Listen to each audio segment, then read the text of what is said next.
Well, I mean, I will say that we've definitely, as an organization, I think really taken those learnings from the pandemic adaptations, and now they're starting to really spread across all of our facilitations and programs and projects.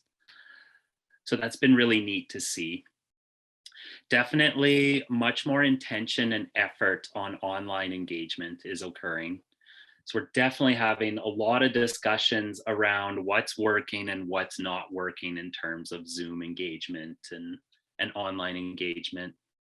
I think definitely have tested that, this idea of embedding activities and evaluation into the programs it's definitely landed, and it's definitely something that we're using more and more.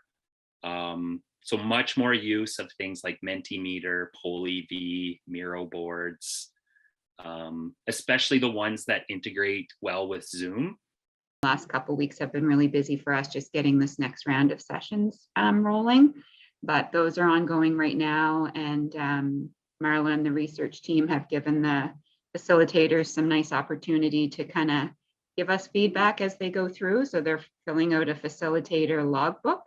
So if anything ever kind of feels like, this original format doesn't fit well with our community, here's what we would suggest moving forward. So some of the things that have come out of that are, the importance for them of reaching out to participants over the phone before they even get started. So really kind of making that person-to-person connection. One of the facilitators noted, which I had no idea, there's a couple different types of French that are spoken in some of our communities. So she said some participants might want an English parent workbook if they're Acadian, because they may feel more comfortable to communicate in English, like in terms of their printed materials, and they could speak in French during the session. So just some of those kinds of things that are coming out that are sort of important for us looking at adaptations. And I think it's so funny, even with the orientation toward creating the small group activities, and we built that in prior to launching, but we've even incorporated it more. We've found ways to do it more based on ongoing feedback, and that's something that we also incorporated when we launched, but we hadn't planned before, was an anonymous feedback survey at the end of every session that allows folks who are not comfortable speaking up, because we do it in session as well. We ask, how was that? How did that make you feel? What would you change about that?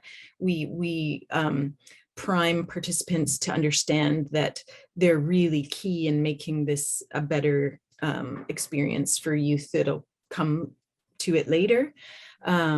And so we frame them as kind of co-creators and collaborators, and they've pushed for even more of that.